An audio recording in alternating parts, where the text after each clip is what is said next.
나는 거대한 충격에 휩싸였다. 눈앞의 현실과 귀로 들리는 아내의 목소리가 메비우스의 띠처럼 엉켜 무엇도 제대로 인지할 수 없었다. 분명 조금 전까지 나는 아내를 부둥켜 안고 펄쩍펄쩍 뛰었다. 여보, 여보, 1등이야. 1등. 우리가 1등 됐어. 내 외침은 온 집안을 뒤흔들었다. 낡은 방바닥에 나란히 앉아 텔레비전을 응시하던 우리. 화면 가득 지난 일주일간 내 머릿속을 지배했던 로또 숫자가 선명하게 채워졌다. 내 수첩 속 번호와 텔레비전 속 숫자는 단 한 글자도 틀림없었다. 이제 우리 고생은 끝이라고. 가족 걱정 따윈 안 해도 된다고. 내 눈은 기대와 행복으로 반짝였다. 드디어 우리 가족에게도 따뜻한 햇살이 들 차례라고 굳게 믿었다. 하지만 내 품속 아내의 몸은 돌덩이처럼 딱딱했다. 그녀의 심장이 바닥으로 떨어지는 듯 차가운 침묵이 흘렀다. 그 침묵 속에서 나를 향하는 아내의 시선은 모든 것이 잘못되었음을 말하고 있었다. 나는 아내 품에서 가까스로 빠져나왔다. 그녀의 얼굴은 백지처럼 창백했고 굳은 표정엔 일말의 미소조차 없었다. 아내는 그대로 바닥에 흩뿌려진 로또 번호 수첩을 응시했다. 내 목소리는 모래처럼 서걱거렸다. 여보, 왜 그래? 설마 안 샀어?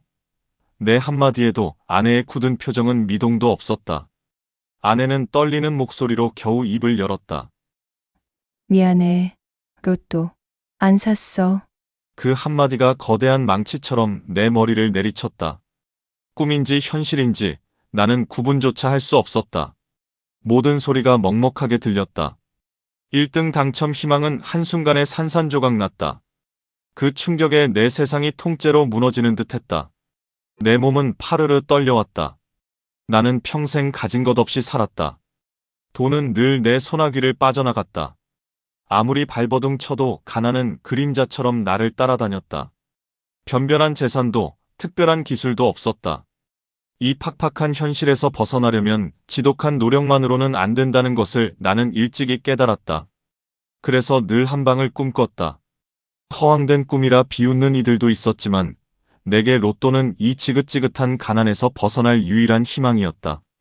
퇴근 후 낡은 방바닥에 앉아 텔레비전을 멍하니 보다가도 내 머릿속엔 온통 로또 1등 당첨 상상뿐이었다. 번듯한 아파트, 아이들 학원비 걱정 없는 생활, 매 주말 떠나는 가족여행. 그런 꿈을 아내에게 농담처럼 털어놓았다. 아내는 고단한 삶의 위안이라 생각했는지 늘 묵묵히 내 옆을 지켜주었다. 가끔 그녀의 등을 볼 때면 나도 모르게 가슴 한편이 찡하곤 했다. 내가 로또 1등 되면 꼭 당신한테도 좋은 옷 사주고 맛있는 거 많이 사줄게 라고 다짐하곤 했었지. 그게 내 아내를 향한 사랑의 방식이라 믿었다. 맹목적이고 이기적인 사랑임을 그때는 알지 못했다.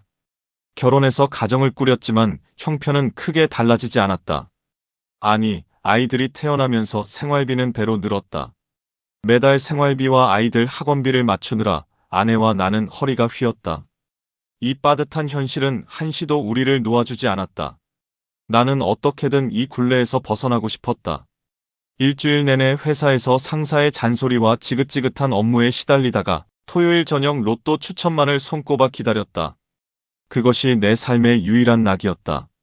내게 로또는 단순히 종이 한 장이 아니었다. 그것은 미래였다. 희망이었다. 가족을 지킬 나의 마지막 보루였다. 그 꿈이 나의 고단한 삶을 지탱해주는 힘이었다. 어둠 속 한 줄기 빛과 같았다. 그 빛을 나는 절대로 놓칠 수 없다고 생각했다. 그러던 어느 날 새벽이었다. 꿈인지 생시인지 모를 몽롱한 상태에서 나는 아내의 팔을 흔들었다. 여보, 여보, 내가 꿈에서 로또 번호를 봤어. 7개. 정확히 7개. 잠이 덜 깬 아내는 투덜거리면서도 피곤한 몸을 이끌고 내 옆에 앉았다. 나는 정신없이 내가 본 번호들을 불러주었다. 아내는 잠결에도 수첩에 꼼꼼히 받아 적었다. 14, 23, 31, 38, 40, 42, 그리고 보너스 번호 9. 그 번호들이 내 입에서 나오는 순간 마치 실제로 1등에 당첨된 것처럼 심장이 두근거렸다. 이건 평범한 꿈이 아니라는 확신이 들었다. 온몸의 세포 하나하나가 거대한 행운을 감지하고 있다고 착각했다. 평소 같으면 이런 허황된 꿈에 크게 연연하지 않았을 아내도 내 모습이 너무나 확신에 차 보였는지 이내 조용히 내 옆에 앉아 꿈 이야기를 들어주었다. 그녀의 눈빛에는 피곤함 속에서도 작은 미소가 깃들어 있었다. 그때 그 미소를 나는 희망으로 읽었다. 다음 날 아침 출근길에 나는 아내에게 신신당부했다. 여보, 오늘 꼭 그 번호대로 로또 사줘. 이건 보통 꿈이 아니야. 꼭 사야 돼. 로또 한 장에 5만 원. 빠듯한 살림에는 결코 적은 돈이 아니었다. 아내는 잠시 망설이는 듯 보였다. 하지만 이내 고개를 끄덕이며 나를 안심시키듯 웃어주었다. 나는 그녀의 작은 미소에서 이미 1등 당첨금을 받은 것 같은 착각에 빠졌다. 그 웃음이 단순한 미소가 아니라 어쩌면 나에 대한 마지막 배려였을 줄은 그땐 미처 몰랐다. 나는 일주일 내내 들뜬 마음을 감출 수 없었다. 그 번호가 우리 가족에게 엄청난 행운을 가져다 줄 거라는 굳은 믿음이 있었다. 회사에서도 일이 손에 잡히지 않았다. 동료들의 농담에도 건성으로 답하며 오직 토요일 저녁 로또 추천만을 기다렸다. 작은 희망 하나가 우리의 단조로운 일상을 환하게 밝혀주는 것 같았다. 그 희망이 주는 달콤함에 나는 가난의 씁쓸함도 잠시 잊을 수 있었다. 내 마음은 마치 활활 타오르는 불꽃처럼 뜨거웠다. 그 불꽃은 나를 삼키는 줄도 모르고 뜨거워져만 갔다. 아내는 내 고통스러운 눈빛 속에서 모든 것을 말하기 시작했다. 그녀의 목소리는 파리한 얼굴처럼 힘이 없었다. 그녀의 말은 내 귀에 비수처럼 꽂혔다. 아이들 학원비도 따뜻해서 푼돈이라도 아껴야 할 것 같더라. 5만 원을 쓸 수가 없었어. 지난 10년간 로또를 매주 사왔지만 단 한 번도 당첨된 적 없잖아. 그 5만 원이라도 아껴서 아이들 간식이라도 사주는 게 더 나을 것 같았어. 변명처럼 들릴지 모를 그 모든 말들이 내 귀에 힘없이 와 박혔다. 내 얼굴은 허탈함과 상실감, 그리고 말할 수 없는 배신감으로 물들었다. 온몸에 힘이 빠져나간 듯 나는 그 자리에 풀썩 주저앉았다. 멍한 표정으로 텔레비전이 놓여있던 벽을 바라봤다. 그곳에는 더 이상 로또 번호가 아닌 공허함만이 가득했다. 내 옆에 아내는 세상에서 가장 무겁고 미안한 침묵을 지키고 있었다. 아내의 고통스러운 표정을 보니 내 마음도 갈기갈기 찢어지는 것 같았다. 하지만 그 고통 속에서도 내 안에서는 뜨거운 원망이 피어났다. 왜 하필 오늘? 왜 하필 내 꿈의 번호가 1등에 당첨되는 날? 로또를 사지 않은 것인가? 천금을 눈앞에서 놓쳤다는 분노. 나를 무시했다는 모멸감. 모든 감정이 뒤섞여 들끓었다. 나는 오랜 침묵 끝에 마른 침을 꿀꺽 삼키며 겨우 입을 열었다. 그래. 이해해. 당신이 그랬을 거라고는 생각도 못했지만 그래도 당신 입장도 모르지는 않아. 내 목소리에는 애써 아내를 이해하려 애쓰는 슬픔과 체념이 뒤섞인 깊은 울림이 담겨 있었다. 하지만 그 이해는 피상적인 것이었다. 내 안의 깊은 곳에서는 이미 다른 목소리가 속삭였다. 어쩌면 그 순간부터 우리 부부 사이에는 거대한 균열이 시작된 것인지도 모른다. 나에게는 희망이자 유일한 탈출구였던 로또가 아내에게는 또 다른 지출이자 무의미한 푼돈 낭비로 여겨졌다는 사실이 내 자존심을 깊이 핥히었다. 씁쓸함과 함께 알 수 없는 서운함과 허탈함이 마음속에 거대한 구덩이를 팠다. 그 구덩이는 시간이 지날수록 점점 깊어졌다. 내 삶의 활력은 하루아침에 꺼져버렸다. 몸은 끈적한 수렁에 빠진 듯 축 처졌다. 아내는 매번 말했다. 돈 없어서 힘들어 죽겠다. 나도 물론 힘들었다. 하지만 꿈이라도 꾸게 해줬으면 안 되는 거였을까? 5만 원, 겨우 그 5만 원 때문에 우리 가족의 희망이 산산조각 났다. 그녀의 마음은 달랐을 것이다. 로또를 살 돈 5만 원, 그녀에겐 그 돈마저 허투루 쓸 수 없는 현실이었을 테니까. 그녀의 현실적인 판단은 나에겐 비수였다. 나는 애써 그녀의 마음을 이해하려 했지만 이미 내 마음 한구석엔 거대한 의심의 씨앗이 심겼다. 아내가 나를 정말 믿고 우리의 꿈을 함께 꿔준 것이 맞는가? 아니면 그저 나의 어리석은 기대를 묵묵히 받아주는 척했던 것인가? 사랑이라는 이름으로 포장된 나의 상실감은 점차 배신감으로 변모했다. 그리고 아내에 대한 나의 믿음은 이미 허무하게 무너져 내 마음속 깊이 자리 잡았다. 나의 이성은 아내를 이해하려 했지만 감정은 그녀를 의심했다. 로또 1등에 대한 허망한 꿈이 깨진 것보다 더 고통스러웠던 것은 아내와의 사이에 생긴 이 돌이킬 수 없는 틈이었다. 나는 이 틈이 시간이 지나면 메워질 것이라 애써 스스로를 위로했지만 이미 마음속에서는 거대한 그림자가 들이우고 있음을 느꼈다.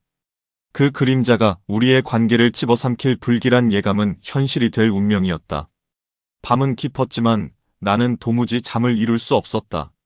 아내도 마찬가지였다. 우리는 서로에게 등 돌린 채 각자의 고독 속으로 침잠했다. 같은 공간에 있었지만 이미 서로 다른 세상에 사는 것만 같았다. 내 마음의 틈은 더욱 깊어지고 있었다. 내 영혼은 사막을 걷는 것처럼 메말라갔다. 가슴 한구석에는 돌덩이가 앉아 나를 짓누르는 듯했다. 로또 번호는 지워져도 그날의 허탈함과 아내에 대한 의심은 지워지지 않았다. 내 모든 것을 앗아간 그 5만 원은 결코 5만 원이 아니었다. 구독, 좋아요 눌러주시고 다양한 소식을 무료로 받아보세요.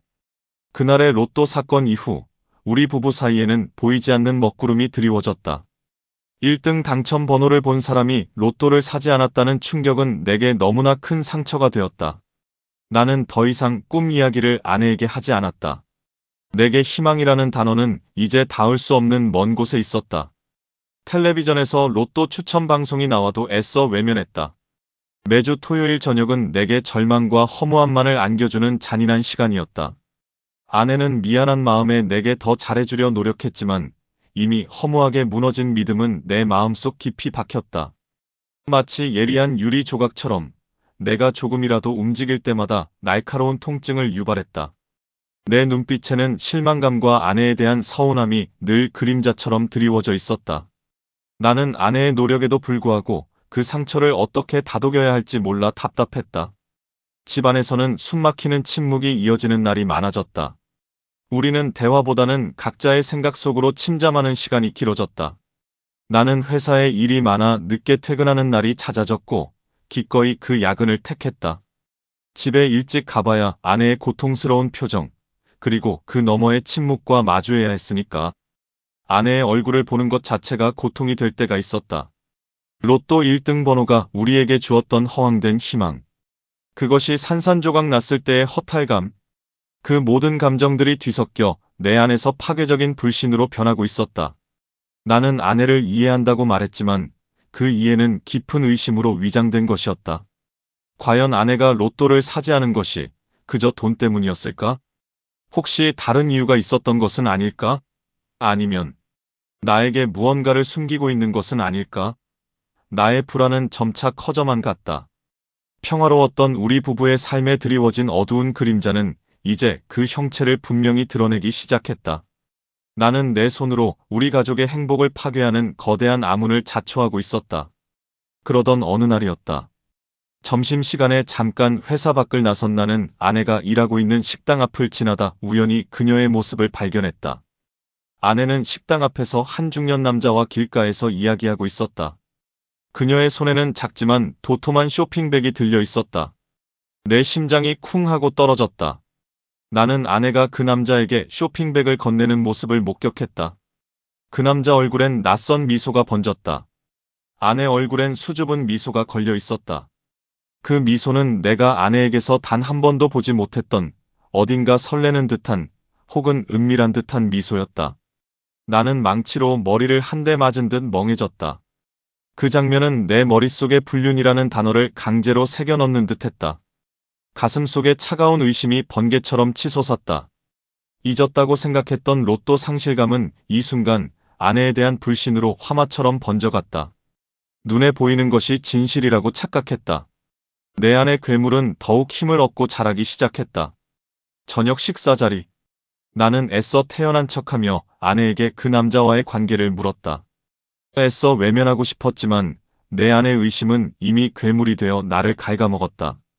여보, 오늘 낮에 식당 앞에서 본 남자 누구야? 쇼핑백은 뭐야? 아내는 아무렇지도 않다는 듯 말했다. 아, 그 남자?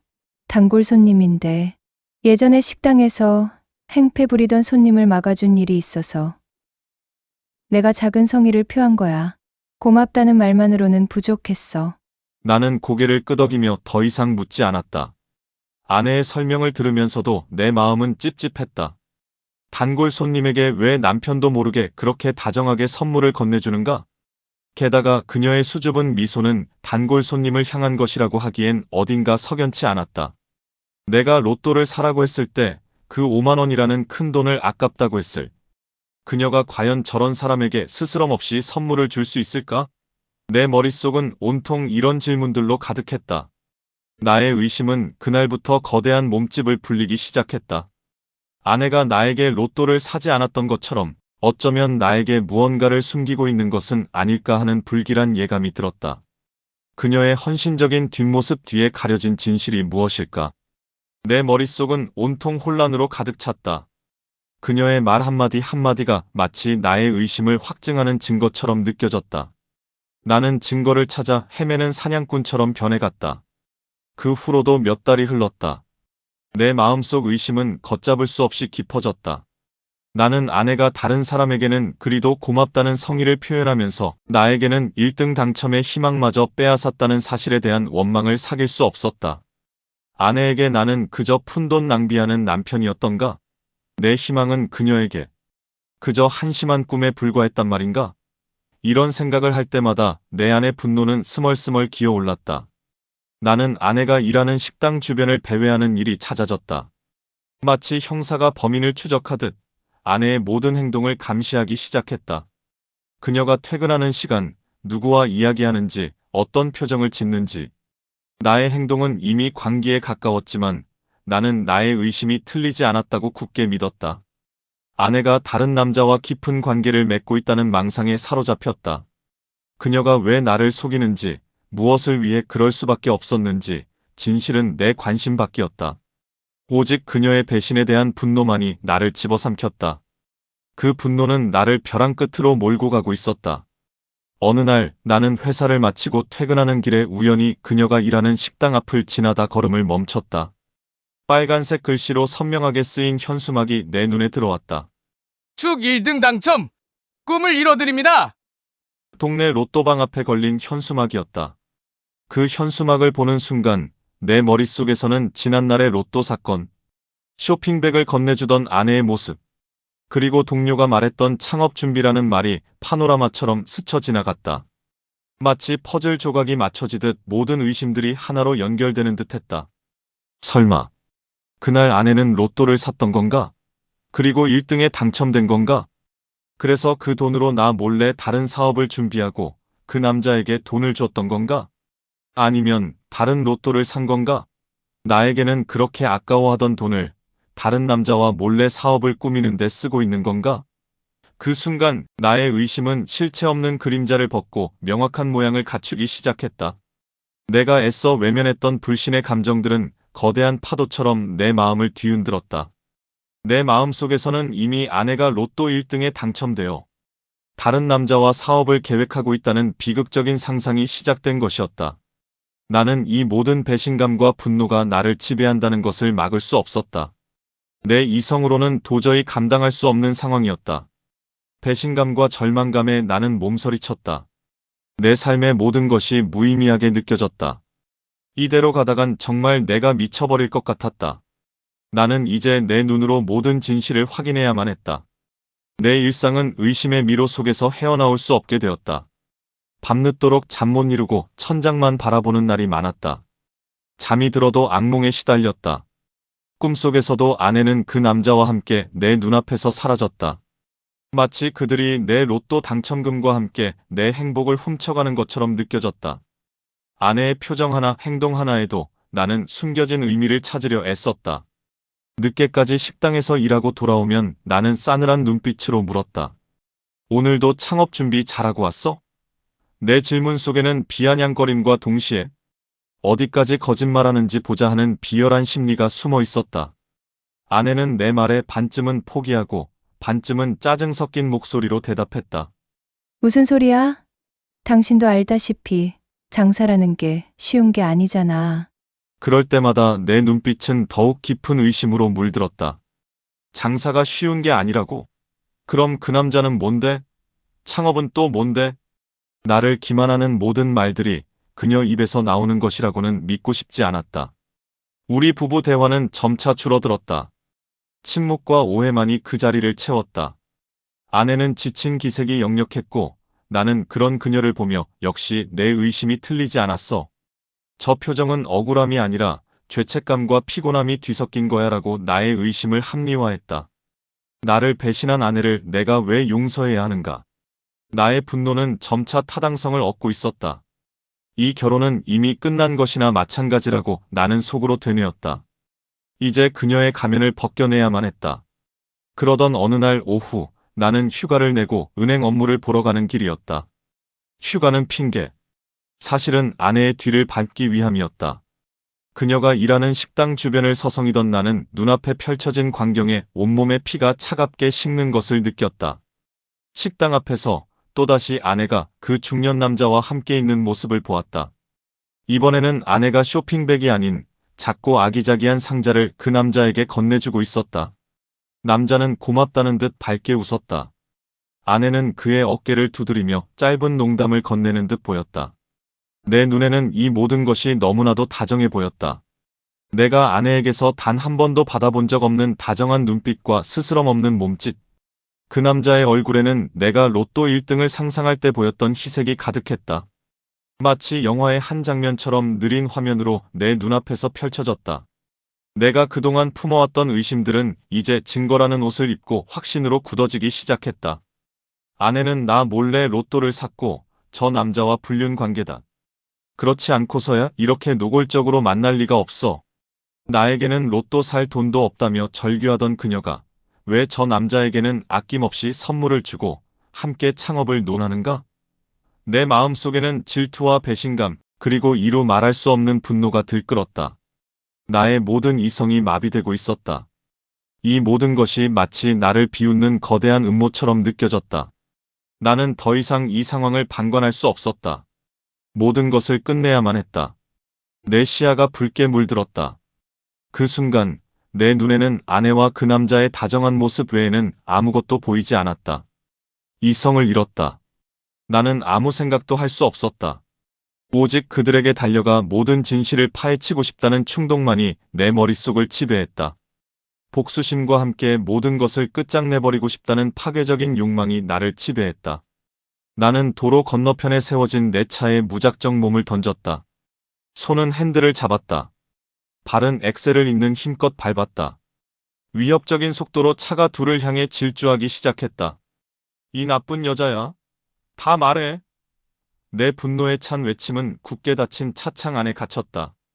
내 얼굴은 이미 광기로 일그러져 있었다. 그 소리에 놀란 아내와 그 남자는 당황한 얼굴로 혼비백산하여 피하려 했다.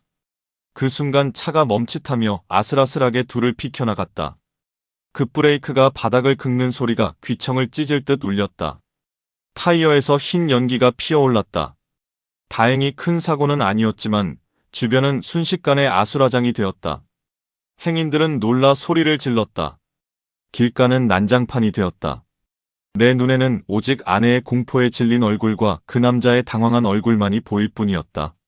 내가 그토록 증오하던 그들의 추악한 진실을 폭로해야만 했다.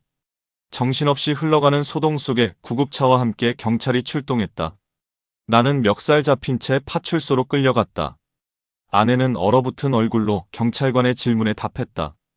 그 남자 또한 경황이 없는 표정으로 나와 아내를 번갈아 봤다. 파출소 안에서 마주한 우리 부부의 얼굴에는 분노와 배신감, 그리고 이루 말할 수 없는 피로가 엉켜 있었다. 마치 몇 년을 늙어버린 듯한 지친 얼굴로 우리는 서로를 바라봤다. 아내의 눈에는 억울함과 충격이 가득했고 내 눈에는 여전히 해소되지 않은 의심과 분노가 이글거렸다. 저 눈빛은 억울함이 아니라 들킨 것에 대한 분노일 거야. 감히 나를 속이고 다른 남자와 팽팽한 긴장감 속에서 서로를 바라보는 눈빛은 애증이 뒤섞인 날카로운 칼날과 같았다. 나는 내 의심이 옳다고 믿었다. 아내가 하루빨리 모든 것을 고백하기를 바랐다. 내가 겪은 이 배신감을 그녀도 똑같이 느껴야만 했다. 그렇지 않으면 내 안의 분노는 잠재워지지 않을 것 같았다. 나의 자존심과 모든 것이 산산조각 났다. 나는 이 모든 비극이 아내의 거짓말에서 비롯되었다고 굳게 믿었다. 이제 모든 것은 끝이다 라고 나는 마음속으로 외쳤다. 파출소의 차가운 공기 속에서 나는 홀로 승리감과 함께 지독한 외로움을 느꼈다. 그 외로움은 내가 가장 소중한 것을 잃어가고 있다는 것을 의미했지만 나는 애써 외면했다. 파출소에서 돌아온 우리는 말없이 서로를 외면했다. 낡은 방바닥에 깔린 이불 위에서 우리는 밤새도록 등을 돌린 채 누워 있었다. 집안의 공기는 얼음처럼 차가웠고 어떤 말도 그 침묵을 깰 수 없었다. 나는 아내의 배신이 명확하다고 확신했다. 하지만 막상 현실로 닥치니 두려웠다. 내 삶이 통째로 흔들리는 것을 느꼈다. 그동안 내가 믿었던 모든 것이 거짓이었단 말인가. 결국 그 침묵을 깬 것은 아내였다. 그녀의 목소리는 잔뜩 쉬어 있었다. 아내는 깊은 한숨 끝에 나를 바라봤다. 당신, 우리 그만하자. 이혼해. 나는 아내의 말에 세상이 무너지는 듯한 표정을 지었다. 내 귀를 의심했다. 이혼? 갑자기 무슨 소리야? 당신이 나를 배신하고 나의 절규에도 아내는 미동도 하지 않았다. 그녀는 굳은 표정으로 내 눈을 바라봤다. 그 눈빛은 내가 알던 아내의 것이 아니었다. 아니, 내가 외면해왔던 진짜 아내의 모습이었을까? 아내는 단호한 목소리로 나의 심장을 파고들었다. 나는 당신을 더 이상 믿을 수 없어. 당신의 의심은 나를 너무 아프게 했어. 사랑보다 먼저 지켜야 할 건 존중이야. 당신은 이미 나에 대한 믿음을 잃었어. 깨져버린 신뢰는 다시 주워 담을 수 없어. 그녀의 단호한 말에 나는 아무 말도 하지 못했다. 그녀의 눈빛은 내가 알던 그 아내의 것이 아니었다. 내 얼굴에는 뒤늦은 후회와 함께 모든 것이 끝났다는 절망감이 뒤섞였다. 내가 너무 멀리 간 것일까? 그녀는 나를 완전히 놓아버린 듯했다. 나의 삶은 통째로 뒤집혔다. 돌이킬 수 없는 상황이 된 것이다. 내 이기심과 오만이 빚어낸 비극의 서막이었다. 며칠 후 아내는 말없이 이혼 서류를 내밀었다.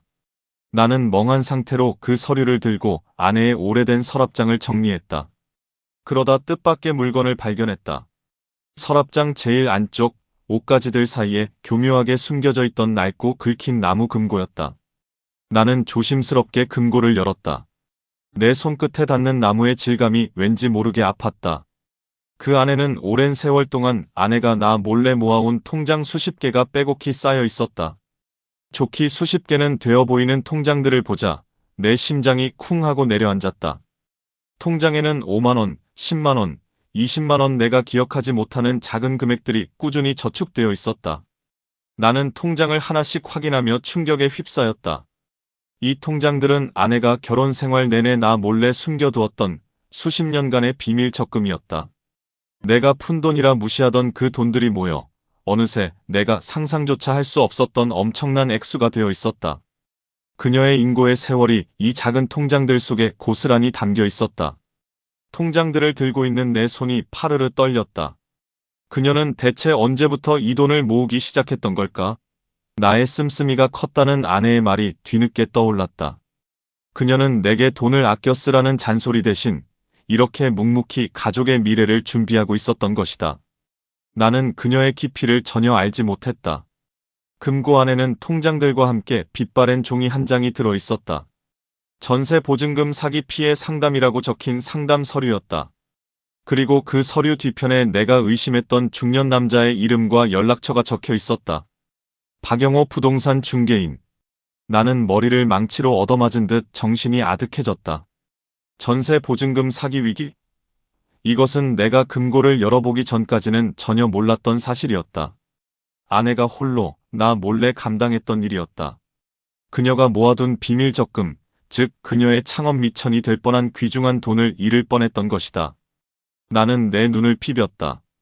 내 허황된 꿈과 사업에만 매달려 그녀의 희생을 외면했던 나의 지난날이 주마등처럼 스쳐 지나갔다. 그때 아내를 발 벗고 나서 도와준 사람이 바로 그 남자, 박영호 씨였다. 그는 아내의 딱한 사정을 듣고 자신의 인맥과 법률, 지식을 총동원하여 아내가 사기당할 뻔한 보증금을 지켜낼 수 있도록 도왔던 것이다. 쇼핑백과 상자에 담긴 것은 아내가 박영호 씨에게 전세 위기를 해결받은 후 고마움의 표시로 작은 선물과 그의 중개 수수료를 드렸던 것이었다. 내가 오해했던 모든 것들이 한순간에 와르르 무너졌다. 아내가 그동안 나에게 숨겨온 것은 다른 남자와의 불륜도 로또 1등 당첨금도 아니었다.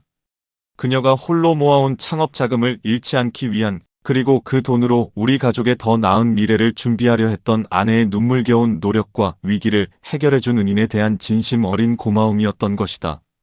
나의 추악한 의심은 그녀의 숭고한 헌신을 감히 짓밟았던 것이었다. 나는 절규하고 싶었다.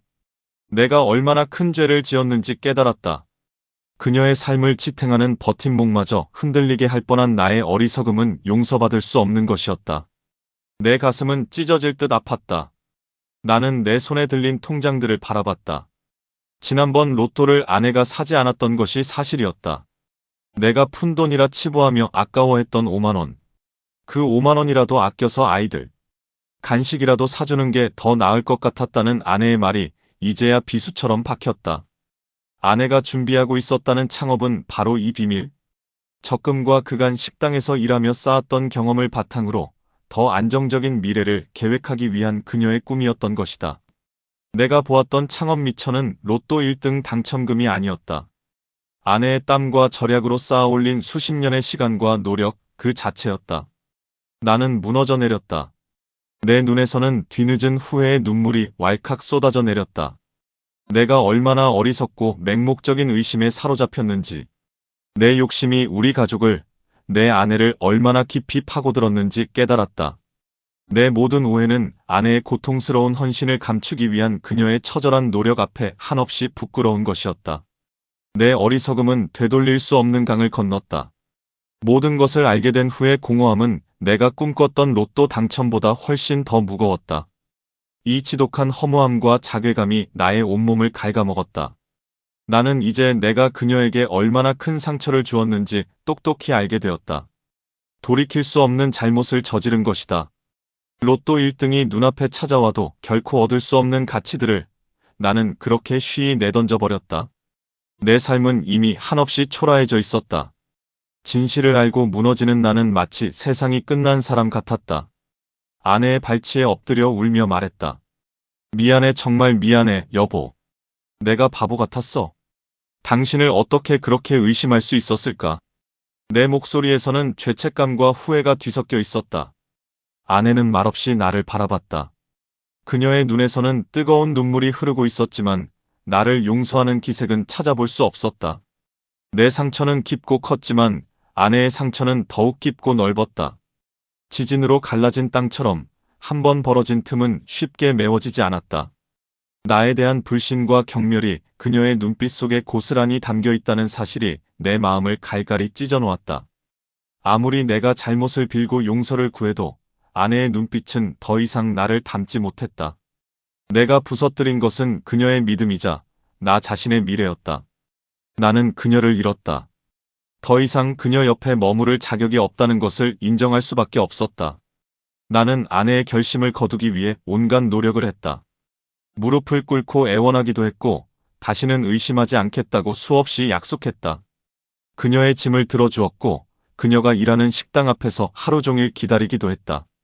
밤이 늦도록 식당 앞 벤치에 홀로 앉아 그녀의 퇴근을 기다렸다.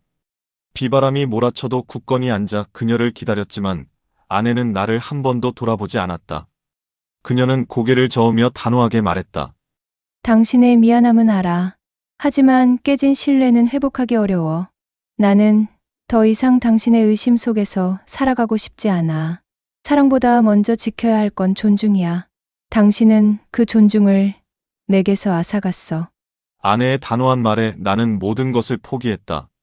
내가 지난 수십 년간 당연하게 여겼던 아내의 헌신과 노력이 사실은 얼마나 강인한 의지로 쌓아올린 것이었는지 뒤늦게 깨달았다.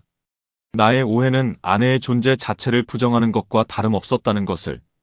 그녀가 가족을 위해 그리고 자기 자신을 위해 얼마나 고독하고 치열하게 싸워왔는지 그제야 비로소 알게 되었다. 그녀의 희생은 내가 상상했던 것 이상이었다. 나의 어리석은 욕망이 그녀의 존엄을 짓밟았던 것이다. 나에게 남은 것은 비참함과 절망뿐이었다. 스스로가 너무나 초라하게 느껴졌다. 결국 우리 두 사람은 각자의 길을 걷기로 했다. 서로의 마음속 깊이 새겨진 상처와 불신은 어떤 노력으로도 지워낼 수 없다는 것을 깨달았기 때문이다. 나는 빈손으로 집을 나섰다. 텅 비어버린 주머니는 내 마음처럼 허전했다. 아내의 뒷모습을 나는 감히 돌아보지 못했다. 돌아보면 또다시 그녀에게 용서를 빌고 매달릴 것 같았다. 하지만 이미 돌이킬 수 없는 강을 건넜다는 것을 나는 알고 있었다. 내 뒷모습은 지난 수십 년간 이어져 온 우리 부부의 관계가 얼마나 위태로운 모래 위에 쌓여 있었는지를 여실히 보여주는 것 같았다. 한순간의 허망한 욕심과 불신으로 가장 소중한 것을 잃었다는 고통이 온몸을 옥죄어왔다. 그 고통은 로또 1등을 놓쳤다는 상실감과는 비교할 수 없는 것이었다. 나는 내 어리석음에 대한 대가를 치르고 있었다. 지독한 외로움과 후회가 나를 끝없이 괴롭혔다.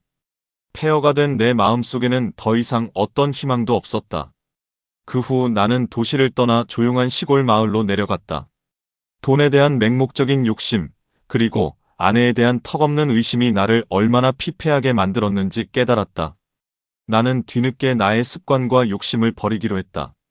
낡은 로또 수첩을 불태우고 다시는 허황된 꿈에 매달리지 않으리라 다짐했다. 아내가 내게 준 가장 큰 형벌은 바로 그녀를 잃었다는 사실과 함께 나의 어리석음을 직면하게 만든 것이었다. 나는 스스로를 돌아보고 돈에 대한 집착을 버리며 소박한 삶을 살기 시작했다. 텃밭을 일구고 마을 어르신들의 잔심부름을 해드리며 하루하루를 채워나갔다.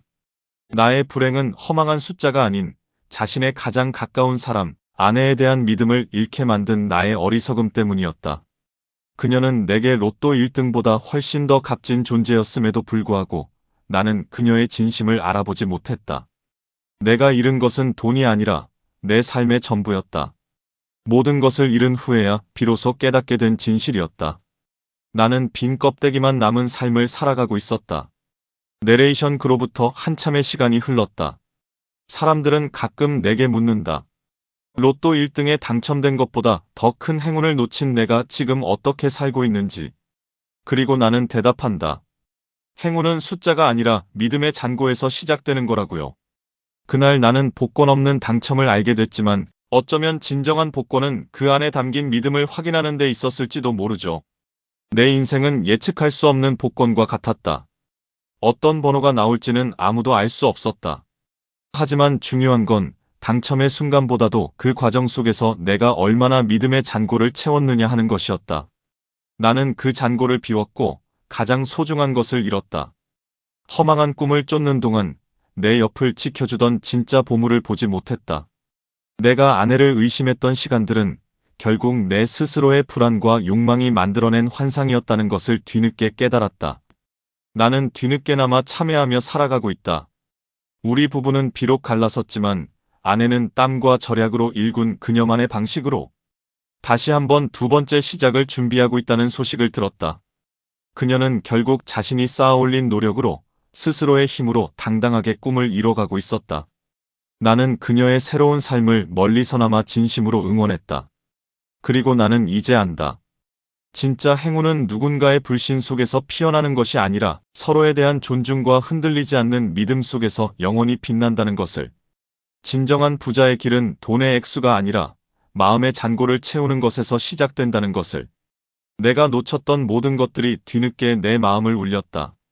그것이 바로 복권 없는 당첨이 내게 가르쳐준 가장 값진 진실이었다.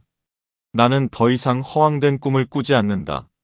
대신 매일 밤하늘의 별을 보며 내가 잃어버린 것에 대한 회한과 함께 아내의 행복을 빌 뿐이다.